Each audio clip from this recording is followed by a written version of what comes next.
What I got from that is that you are a hater of the abacus. Is that when the calculator came out, 1965? Well, so the handheld calculator, 1967, but the original calculator, 1642. Pascal's calculator. I love Pascal, man. You ever seen Game of Thrones? Man, that guy's amazing.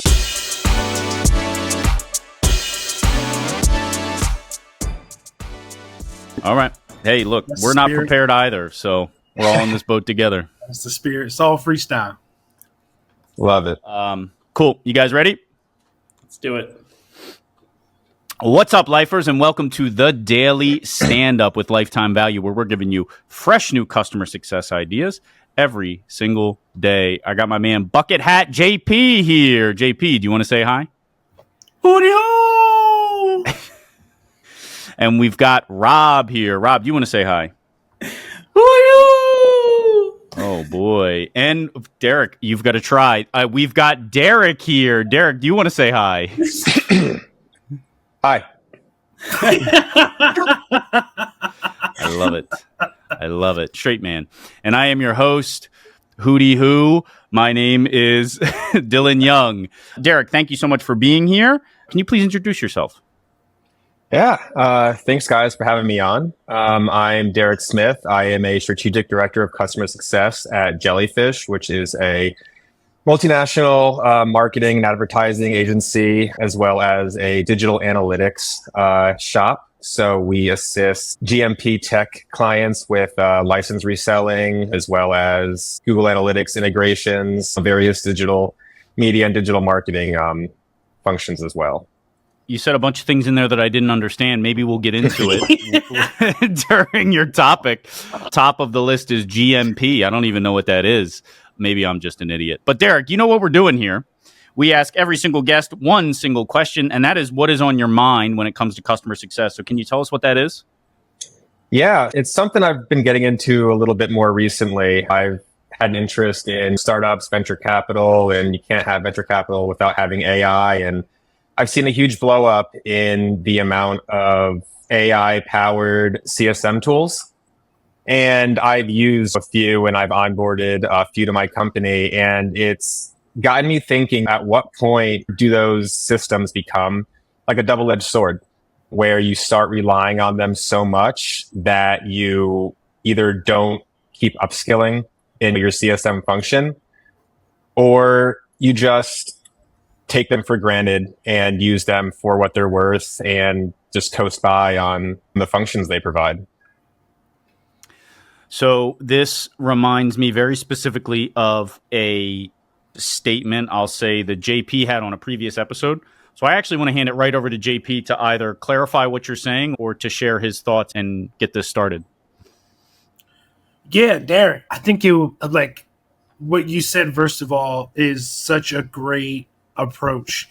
I think that it's becoming more and more refreshing to hear people speaking more about basically not overly relying on the tech, because we still are the ones who have the executive function, right? We still have the ability to have context and make those decisions, right? It would be really cool, actually, if you could, without giving away any sort of financial info or anything that's going to get disclosure issues, just an example of something where you noticed this and you were like, where's the line here?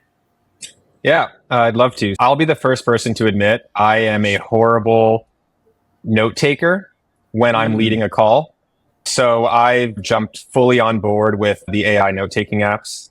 And in the beginning, I would have them take the notes for me, and I'd watch them take the notes while I was having the call just to make sure it was catching everything looked right.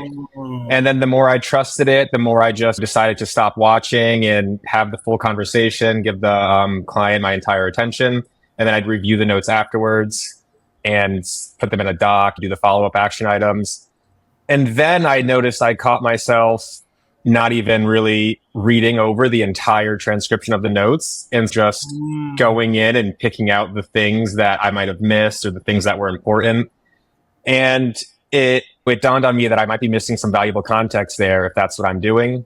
You're also not really getting the full picture when it comes to the client's message there. Sometimes the notes from that meeting tie into notes from other meetings. And when you're really looking over that one transcription, you might not go back and tie it into something else. So I've just noticed over time that with the ease of use of these products and how convenient they might be to people like me who love talking to the clients, but hate having to pause and take notes while I'm doing so, what you might be missing and how that can impact your relationship and your business long term. That's awesome. And I'm going to pass it to Rob, but I just want to say this issue of context, I think, is super important, right? If something's able to, say, connect to all the resources all the data that's available at your company, maybe you can trust it a little bit more. But I think that you really hit on something which is important, which was how skills can get eroded in the over-reliance on the technology. Anyways, Rob, I know you want to chime in. Yeah. I'm going to share my personal experience with the same question, which will actually somewhat challenge this assumption in a good way, in a healthy way. Because I worry about this too. I worry about this all the time. I worry about robots taking my job. And there I am saying, I took our jobs.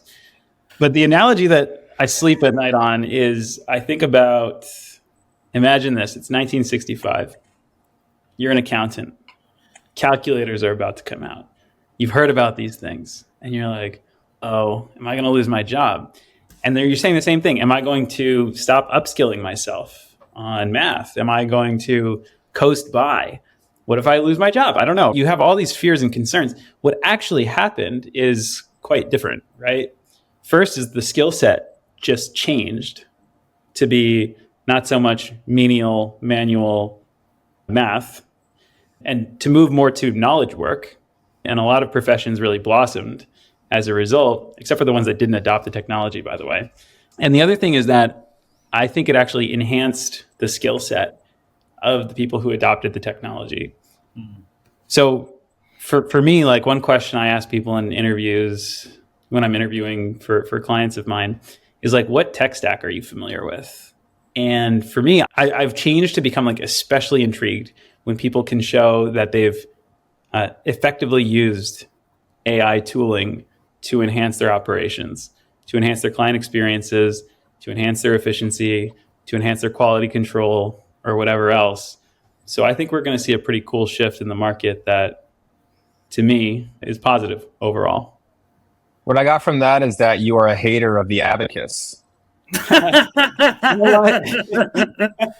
What I got from that is that when the calculator came out, 1965? Do you know I that Googled actually? it. So I Googled it beforehand. The first so the handheld calculator, 1967, but the original calculator, 1642.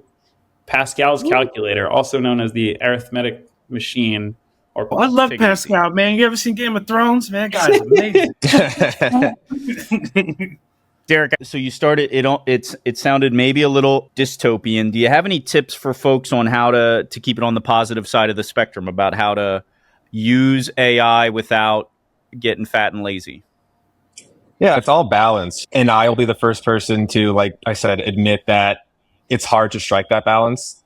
Honestly, upskilling, just improving your critical listening skills. And this is just for note taking in general, but just for using AI tools. You hear the horror stories all the time. You can't really put all of your eggs into one basket regarding any one of these tools or any sort of software platform that's out there. Everything needs a check and balance. It's the same thing with Excel spreadsheets. So you can have the model, you can put them in the function, but then it could spit out something wrong and you have to go back and check it. And you have to know how to check it and you have to know where to go and you have to know what it's supposed to look like. It's the same thing with AI. You have to get as familiar with the tool as possible and also be confident with your abilities and your experience to know if something doesn't look right or something needs some editing, some revision, and be able to go back and fix that. So yeah, I think most of it comes down to upskilling. Trust but on verify. AI and your CSM capabilities. I love it. Derrick, it's a fantastic topic, and I think it's got a lot of legs to it. I don't know about you guys, but I think AI is sticking around. Maybe you can come back in the future and tell us some more horror stories or some big wins, but we're out of time for now, so we've got to say goodbye, Derrick. Yeah, of course. Thanks you for having me on, guys. It was really fun. First podcast. Oh. We never got our sound effect. I'm going to have to put to one be in here post first. Yeah. about first podcast sound effect. We're happy to be here first. It was special. Yeah, boy. You've been listening to The Daily Stand-Up by Lifetime Value. Please note that the views expressed in these conversations are attributed only to those individuals on this recording and do not necessarily reflect the views and opinions of their respective employers. For all inquiries, please reach out via email to dylan@lifetimevaluemedia.com. Find us on YouTube at Lifetime Value and find us on the socials at Lifetime Value Media. Until next time.